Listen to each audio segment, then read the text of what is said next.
Hello. Is this thing on? Testing. Abe, have you set up the new equipment yet? Yes, Barbara is all set up now. Just go for it. Okay. Hello and welcome once again to the Mrs. B. Board Show, starring me, Mrs. B. Board. And I'm her assistant. My name is Abe. And actually, Barbara, tonight we're not recording our usual show. We're recording a special episode of those Muckrakers. It's the episode 40 special, and the very last new episode before the midterm elections. Shut up, Abe! Who asked you? Sorry, Barbara. And in today's special episode of those Muckrakers, we honorary Muckrakers, Abe and my own lovely self, Barbara, shall discuss why everyone listening should go out and vote Republican. Actually, Barbara, Pete and Pat left me explicit instructions for us to tell their listeners to vote Democrat. They did what? Give me those note cards. Well, okay, here you go. Barbara, wait, what are you doing? Burning them, Abe. Throwing them right into my little cozy fire over here. Oh, no. Oh, yes. So now, without your notes, can you say for certain which political party they wanted us to ask their audience to vote for? Yes, because I have a better memory span than a goldfish. But can you prove that they didn't say vote Republican? Well, no, because you just burned the note cards. Well, there you have it, audience. Everyone out there, please go out and vote Republican straight down the list. And if it's a Democrat running uncontested, then leave the check box blank. A vote is an asset, no matter what. Let's just get down to the news.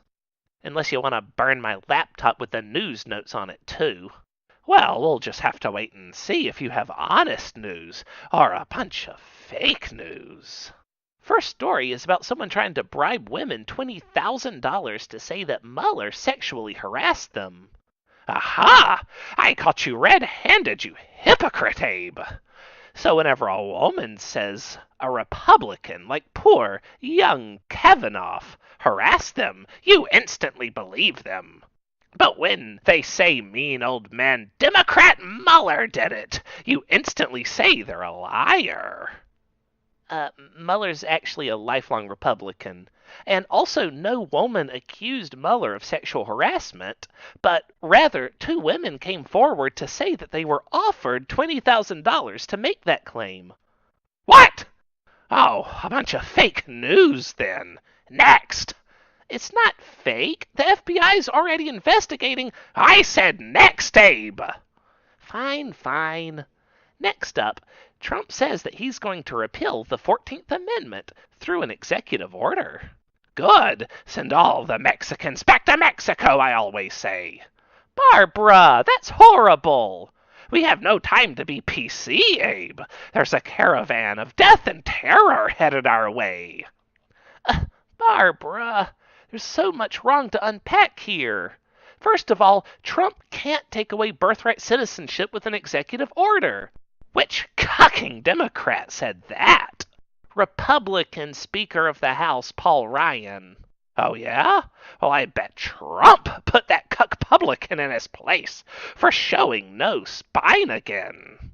Trump actually talked about him like Paul Ryan would be here to lead the House next year, but Paul Ryan's actually stepping down no matter who wins the House. Well, the results will be an abject failure for the Democrats. They already tried to use their caravan of Mexicans, and they tried to use the false flag MAGA bomber. Nevertheless, we persisted. How are the Democrats using the caravan, which, by the way, is made of exhausted people walking on foot who are still 1,000 miles away, and they plan to seek asylum legally whenever they get here? They're going to apply for it legally. And Trump has already deployed thousands of soldiers to deal with their brown asses whenever they arrive. There's more soldiers at the border than there are in active duty overseas.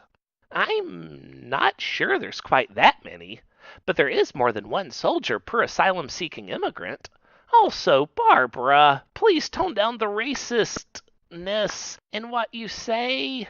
I'll tone you down, Abe, with 5 across the eyes, Abe. Ugh. Anyway, lastly, after the MAGA bomber sent bombs to everyone Trump had called an enemy, he doubled down on that rhetoric by calling CNN the true enemy of the people. He just really wants justice to be served. Mark my words, Abe. The second MAGA bomber will be far more successful than the first. Didn't you just say it was a Democratic false flag? I can't be expected to keep track of everything I say. Oh, there is actually one last note card from Pete and Pat that didn't get burned. If you say something horrible like vote Democrat, I swear to our sweet Lord Jesus that I'll strike you down with all my fury. It just says for us to inform Wesley to vote for Stacey Abrams on or before November 6th. Well, I'll have this Wesley person know, whoever Wesley is, that he should be voting for Brian Kemp for governor of Georgia. In fact, on Thursday, Mike Pence was in Georgia stumping for Kemp. And there's no bigger celebrity on earth than the vice president. I defy you to name a bigger celebrity, Abe. Defy you! Oprah Winfrey? Well, sure, but what does Oprah have to do with anything? Oprah was in Georgia campaigning for Stacey Abrams on the same day Pence was campaigning for Kemp. Shut up, Abe! Who asked you? Sorry, Barbara. Well, anyway, that's our show for today. If you like the antics of myself and Abe, well, our other show is actually on hiatus, but be on the lookout for it should it ever return. And until then, to quote Pete, because he's paying me to quote him today, to quote Pete, keep your powder dry.